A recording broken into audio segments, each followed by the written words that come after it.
Boys. What? Full Where do we begin? disclosure, full disclosure, I'm at the office. I'm hiding in a closet.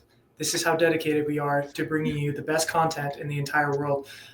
But because of that, I cannot give the proper excitement, noise level, whatever you need. So, brethren, Chandler, you are at home. Will you please give us the proper amount of excitement that this occasion deserves? Yeah, sure. Let's go! I don't even like that. It is like 10 times more than that, even. Yeah. Can you whisper yell? Oh my god! It is a full circle moment of, I believe, 6 months ago. We recorded a Mark Pope is Leaving for Kentucky podcast in which I was in a closet in St. George recording. This is And fair. here we are, Joe, in a closet as we record the fact that the number one college football or college basketball player is coming to BYU. Oh my gosh, dude. It's just a fact that was unthinkable like 6 months ago, let alone for the last 50, 100 years. I'm ready. Look, I'm ready to make the take.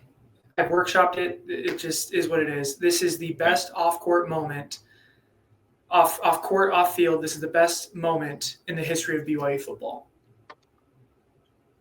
Like it depends. In the history of BYU sports. Yes. And I counter. What does Ty Detmer winning the Heisman count as an off-field, or does that constitute on-field because it was a result of on the field? I would say that's an on-field moment. Okay. In that case, I agree. Like the beauty and the poetry of sitting across the table from Stephen A. Smith on First Take, who is just all Stephen A. Smith cares about is ratings, right? Like all he cares about is what's going to make the best TV show. He announces his commitment to BYU. Stephen A. Smith counters with, "Oh, I wanted you to go to North Carolina because then you get to play Duke." And his response was, "Who says I can't play Duke at BYU?" And buddy, the way I screamed, bars, cook that fraud. After, what was it, 2 years ago, after the whole Duke volleyball incident, and Stephen A. Smith gets on First Take and goes, "Oh, who's going to want to go to BYU now?" Cut to opening the jacket, BYU, and Stephen A. Smith's stunned silence with the graphic saying, AJ, number one commits to BYU. That's who Stephen A. Smith. That's who wants to go to BYU.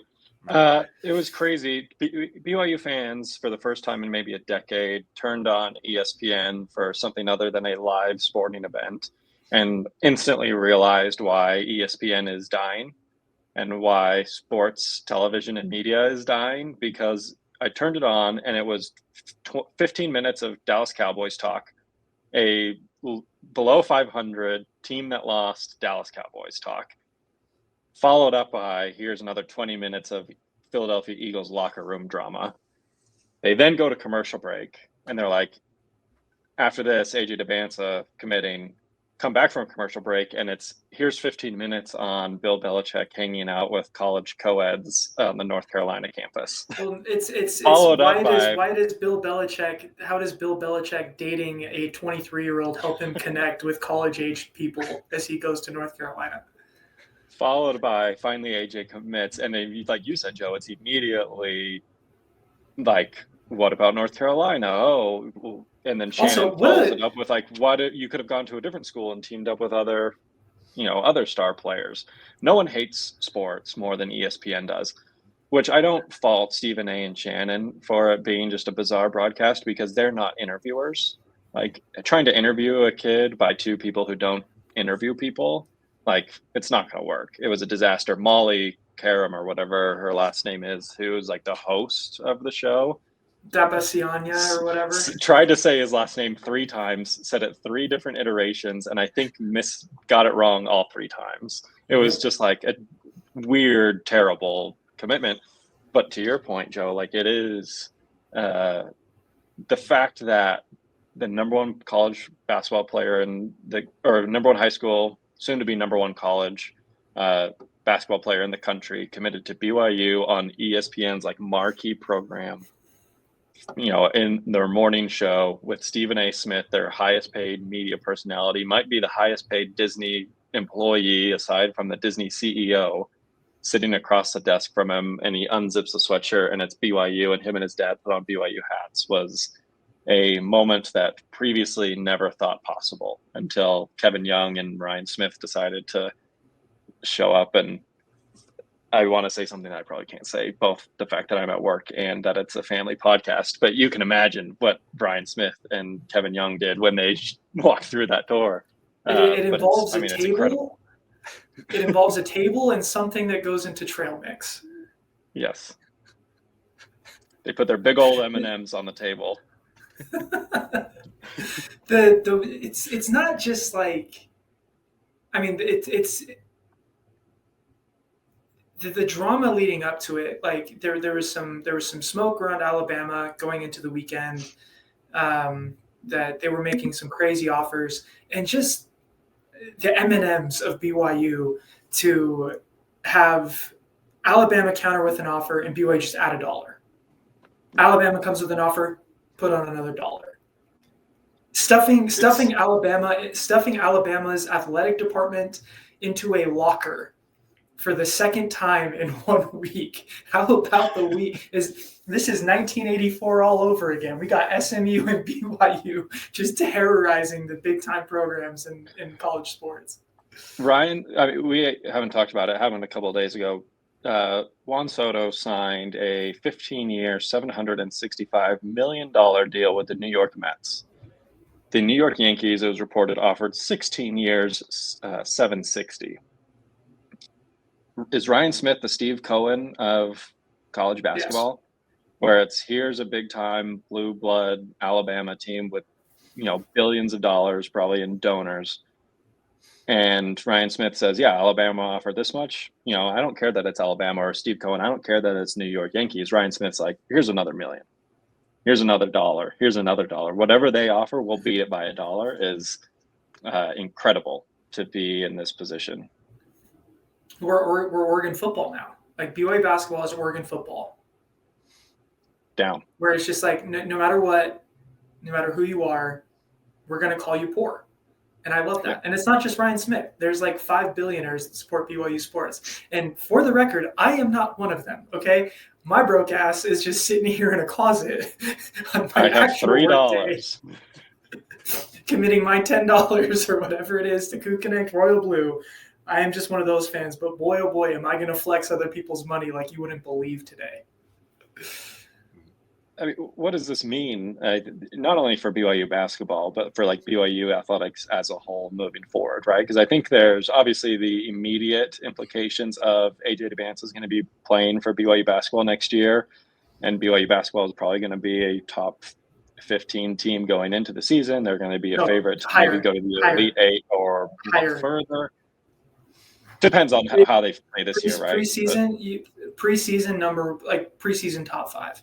Like you cannot bring in top 5. You cannot bring in the number 1 recruit in the country, the next LeBron James, along with another top 30 recruit, and heaven knows what the transfer portal class is going to be this year with Dybantsa. It's going to be top. Like, I will be shocked if BYU's not in the top 5. My only pushback on that is you brought in Yegor Demon and Kanan Catchings to a team that was a top 25 team all of last season, and BYU wasn't preseason top 25 this year. I get it. So I don't know. Those guys are not AJ Dybantsa. I love Yegor Demon as much as anyone. No, but like you can't be top 25 with those guys. Like it's hard to be like AJ Dybantsa immediately, which makes you top 5. My counter to the counter. Oh, yeah. I was just gonna say, irregardless, like the immediate implications is that BYU should be like a Final Four Elite Eight projected basketball team next year. And he's going to play for BYU. He's going to be awesome. He's going to go on. He's going to be the number 1 pick in the NBA draft. Broadening the perspective outside of that, what does something like this mean for a team like BYU? Because I think it has implications to not only the basketball team, it's obviously going to impact the basketball team. Mm-hmm. But, I think there's a trickle-down effect of, football as well. There has to be, right? Like I think the boosters probably are seeing this and saying, hey, like if we can get these top athletes for top dollar to come to Provo, like why wouldn't we go after a quarterback with the same kind of dollar amount, right? Like why wouldn't we go after some other program leaders? And then I mean Dybantsa as well on the broadcast mentioned there are other recruits kind of lying in wait who have BYU in their top few schools, and his decision, of course, could impact where they end up. So, like, we could still see some great recruits come to BYU in that same class, hoping to play with him. I mean, for just on the basketball front, there were posts a few years ago talking about how the move to the Big 12 would be the worst thing to ever happen to BYU athletics because the recruiting pool is too small and too shallow. AJ Dybantsa is 6'10", so it's at least 7 feet. It's at least 7 feet. The other guy they got is like 6 or 7'3". Yeah, so there you go. From Vegas. It's deeper than we thought. But it completely changed. Like, I don't think anyone ever expected that anyone at BYU could land a top 30 player. Like, we were sitting there crying that Colin Chandler was going to Kentucky off his mission. And since then, BYU has signed 5 players that are better. Like that's like, I was sitting here like the day Colin Chandler announced he was entering the transfer portal, I was sitting there thinking BYU will never have another shot at a player like him. And they have signed 5 in the last 6 months. Like that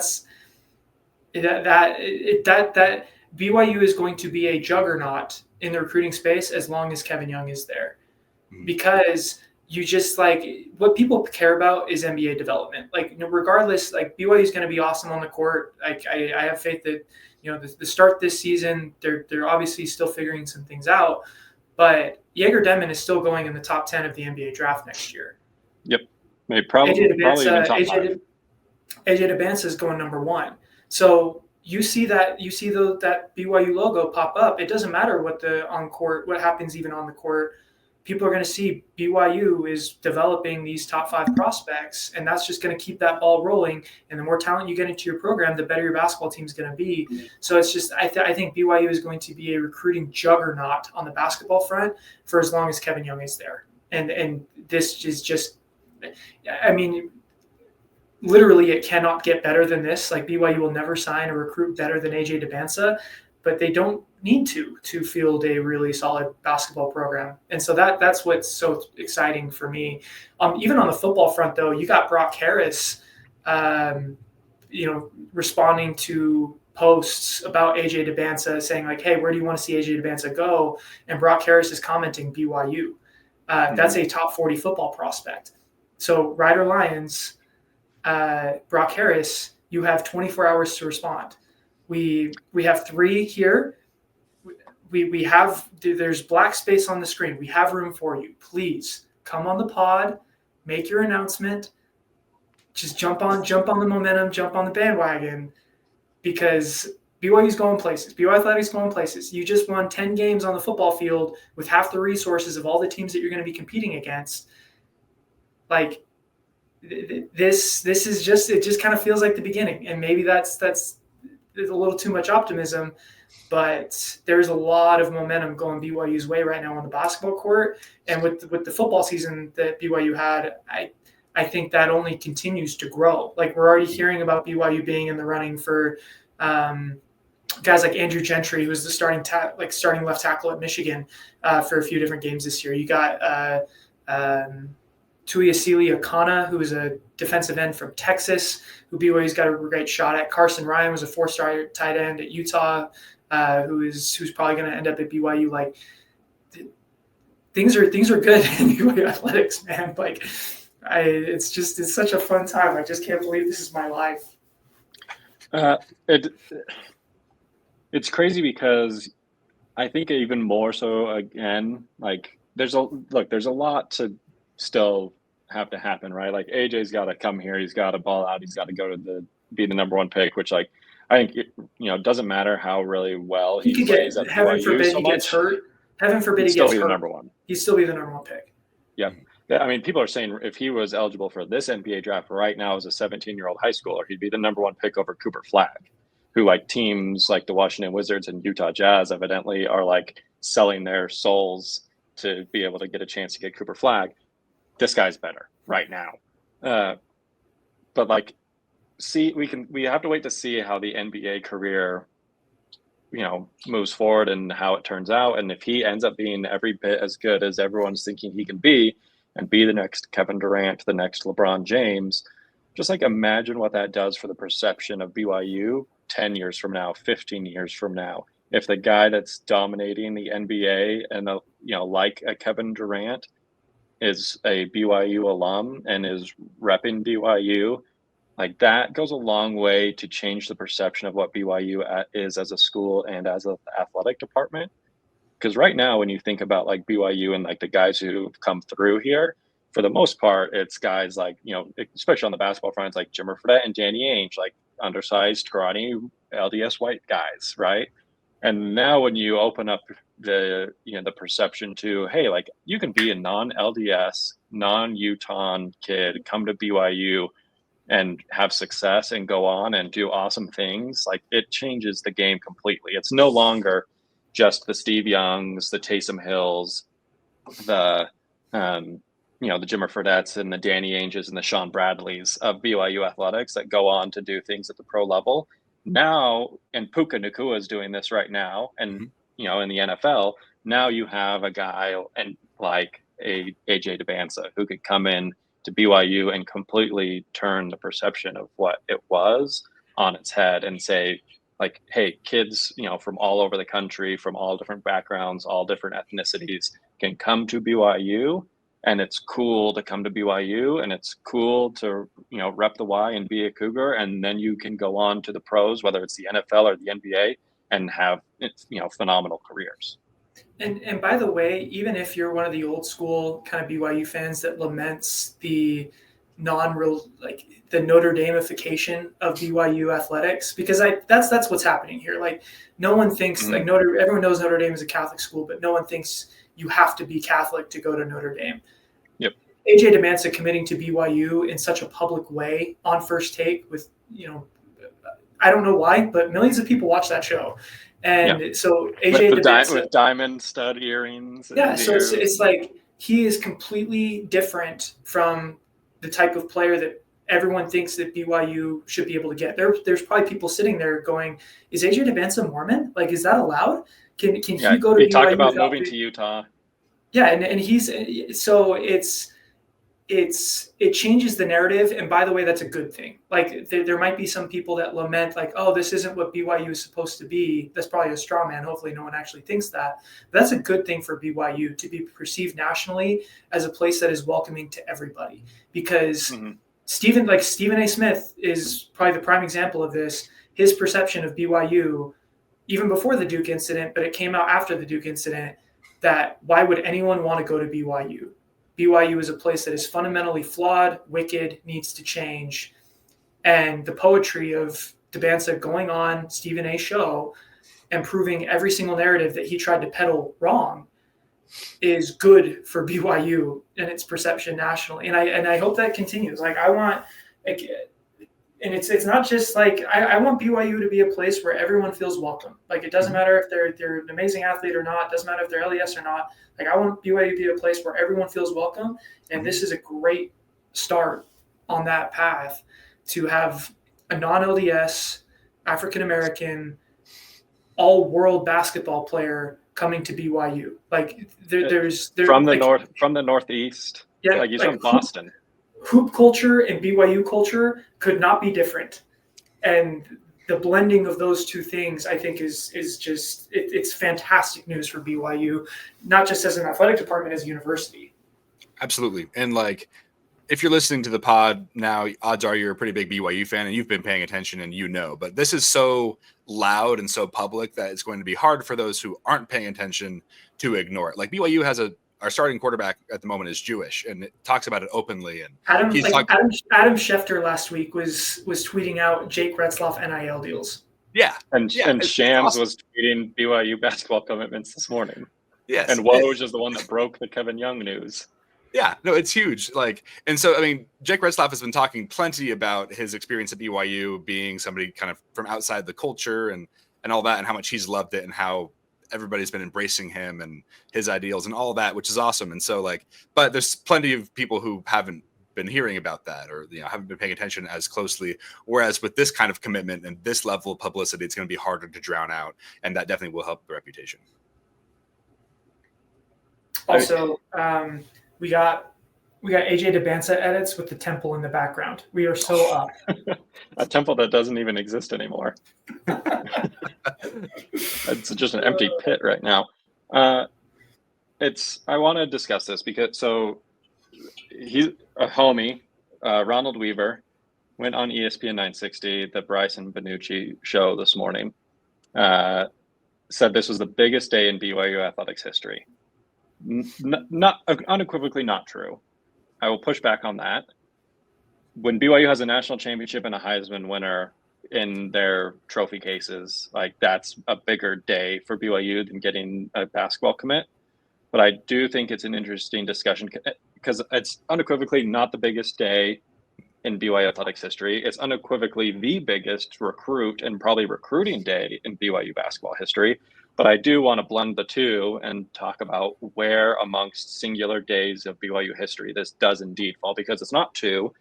It's probably more like top 5, top 10, but I do want to discuss that and get kind of your thoughts. Brought to you by Charlie Hustle Clothing.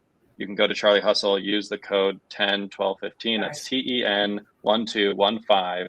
Get 15% off your order. Holidays around the corner. Get some stocking stuffer t-shirts, a BYU hoodie for your nephew, your brother, your son, your dad, whatever it may be. But yeah, Charlie Hustle Clothing, code 101215 for 15% off.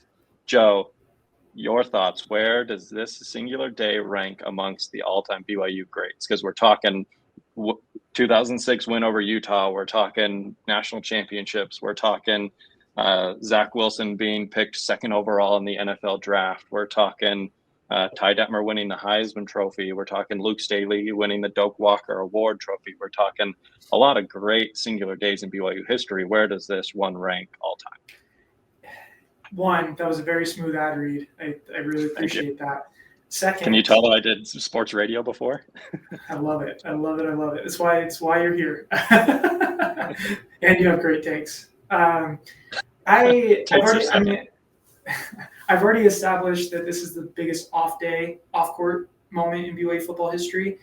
It's hard because the only reason today matters is because what happens on the court, right? So you have to weight things in favor of what happens on the court. I'm going to say, though, that number 1 is the national championship. Number 2 is the Heisman Trophy. Number 3 is BYU getting announced to the Big 12. Number 4 is some combination of Jimmer Fredette and Danny Ainge winning the Naismith Award. And number 5 is this. So this is bigger than Zach Wilson being the second overall pick in the NFL draft? I think so. Because Zach Wilson getting drafted number 2, we saw what that did for the quarterback recruiting for BYU, right? Absolutely nothing. Right? And because goose egg. And because Zach Wilson, it's a great day, awesome day for BYU, but the narrative surrounding Zach Wilson was he shouldn't have gone number 2, right? The narrative was about what an easy schedule he had. It wasn't like this surefire, everyone agreed Zach Wilson is a generational prospect kind of thing. This is that level. And it's at the end of the day, it's someone being selected for another team at the next level. The difference is AJ Dybantsa would be playing for BYU next year, where Zach Wilson was not playing for BYU that next year. So to me, this is a bigger deal than Zach Wilson going number 2 overall, because AJ Dybantsa is going to be higher. Let me know when the Zach Wilson signature cleat comes out. And I love Zach. I love Zach. Yeah. But AJ Dybantsa is going to be the face of Nike in 5 years. Yeah, I had a similar thought process there with the Big 12 announcement, national championship, Heisman all came to mind. And yeah, I have to agree that a lot of the significance of this, of course, is going to be what he ends up doing on the field and on the court. it's possible that some of the other biggest moments, hopefully, are coming in the next year or two, and like those would surpass this on the top 5. And so that's my hope. Yeah, I hope like the worst case scenario is that today is the best moment of AJ Dybantsa's tenure in Provo. Right. Like that's the worst case scenario. But yeah, I mean, I probably tend to agree. I'd do it a different order. I'd say national championship, then Big 12 invite, then Heisman Trophy winner, and then probably Jimmer, Naismith, and then this one. I might even be tempted to put this above Jimmer Naismith, because as awesome as that was for BYU fans, it didn't necessarily like change the trajectory of BYU or the perception of BYU on a national scale the way that this does. Like BYU winning a national championship in football and Ty Detmer winning a Heisman in football, like legitimized BYU football on a national scale. Like, okay, like this team is really good. I think the fact that BYU got a Big 12 invite is in part due to those two accomplishments. I don't necessarily think that like as awesome as it was, like for me personally, a like 8th grader in Utah that was watching Jimmer and a BYU fan, like awesome, unbelievably unreal. But on a national scale, I don't think it necessarily had the same amount of weight as like this does. So I'd probably say that this would be 4th ahead of that. Again, only pushback as a 9th grader in California when all this was going down, that was a culturally relevant moment. Like we still see Jimmer, we still see Jimmer highlights today. But but to your point, like that whole season was, if we're talking singular moments. But to your point, like Jimmer Mania was obviously awesome, but you're right that Brock Zylstra was still like the fruits of the Jimmer era was Brock Zylstra, right? Yeah. Like still those kind of players. Like Tyler Haws obviously great, Kyle Collinsworth obviously great, Eric Mika obviously great. Nick Emery, no comment. Not great. But again, I mean, but do we say that the hiring of Kevin Young is the bigger singular event because he's already brought in Jaeger Demmin and AJ Dybantsa? Like, I mean, again, like maybe might be a top 10. I just like I need to see I need to see it on the court, right? Like I'm just I almost wish that we could just sim. It's crazy because BYU has more talent on this team than we've ever had, but I'm just ready to hit the sim button and just go straight to next football season and straight to basketball season next year. That is an interesting question. Does this move make you more or less excited for the current BYU basketball season that we are presently in? Because I think there is probably a large portion of the fan base that are like, get this year over with. We got to be on to 2025. I mean, I think the basketball team is like, we haven't talked about basketball really at all. In summary, they've beaten up on a bunch of nobodies. They had I think a solid win that's going to be a quad 2 win against NC State. Went to overtime against Ole Miss, who's a top 25 basketball team. Providence, I did not watch. I'm glad I didn't. It was just, I mean, no panic level. No panic level after that. It just was a bad shooting night of a team that had to stay in San Diego for a week over Thanksgiving and then fly across the country from San Diego to Rhode Island. And they shot poorly. It is what it is. There's going to be so many opportunities in Big 12 play that like I have no doubt that I think BYU's going to figure it out. I think my biggest concern right now is how Dallin Hall and Jaeger Demmin play with one another on the floor. I think that's probably my biggest concern because I think we're still trying to cater to Dallin Hall and make sure that he's happy. And starting when I think the ideal scenario is Jaeger Demmin is your point guard, you just roll with him, and then Dallin Hall takes all of Elijah Crawford's minutes. Like that's the solution. And it's tough too because like they're trying to work Dallin into the rotation because he was out for the first month of the season and for the off season. So it's like you can only really get him game minutes. And so you almost like have to lean on him a little bit more so that he can kind of get back into shape and back into a rhythm. Where I agree with you though, Joe, like the offense should run strictly through Jaeger and Dallin should be a complementary piece to that. But again, at the end of the day, basketball, I think the basketball team is going to figure it out. A lot of new pieces. Kenny Catchings hasn't quite hit his stride yet. He's had his moments. Jaeger Demmin, I think, is still kind of adjusting to higher level players and adjusting to having another point guard on the floor with him. So I'm not overly concerned. Like there's obviously things that need to change, but if Cannon catching struggles means that he comes back another year and is partnered up with AJ Dybantsa, I would sign up for that. I think. I've loved what I've seen from Richie. He'll probably be back next year. Dawson Baker. I've actually been encouraged by what I've seen from Dawson Baker. He's probably been BYU's most consistent player against the better teams that they've played. So I don't know. As far as this season goes, like there's no reason to sim it. I think it's still going to be a really fun season. Just make the tournament this year and everything is good. But man, next year, that's a pretty exciting prospect to see LeBron James playing with a Y on his chest. So projected starting lineup next year would be what? Elijah Crawford at the point. Downhall probably. You think? I guess, yeah, he'd come back. So Downhall at the point. Shooting guard would be Richie. Small forward, AJ. Power forward, Chamberlain Burgess. And center is Xavier Stanton. I would say Bošković would be your starting power forward. And if catching comes back, maybe him. But Chamberlain Burgess, I wouldn't count on catchings coming back, but yeah. Right. I think Chamberlain Burgess is probably the Brody Kozlowski of this class, where we'll see. I think he needs a little bit more development before he's ready to start. I'm sure he'll get some minutes in the rotation, but like Kozlowski and Bošković are great players that I think are probably in the starting lineup. And then you got Staten and Kebaketa, who will duke it out for the 5 spot. That's a pretty solid lineup before we get the transfer portal palooza that I'm sure is going to follow Dybantsa. Yeah, I mean, the lowest recruited guy on that list is Dallin Hall,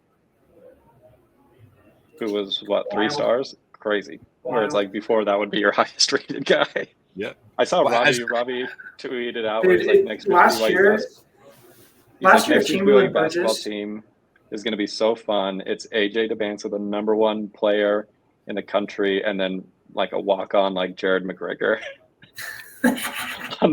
sharing the same court. Just wild. Like any other year, Chamberlain Burgess would be just like the quintessential, like the perfect BYU commit. Just so excited to have him.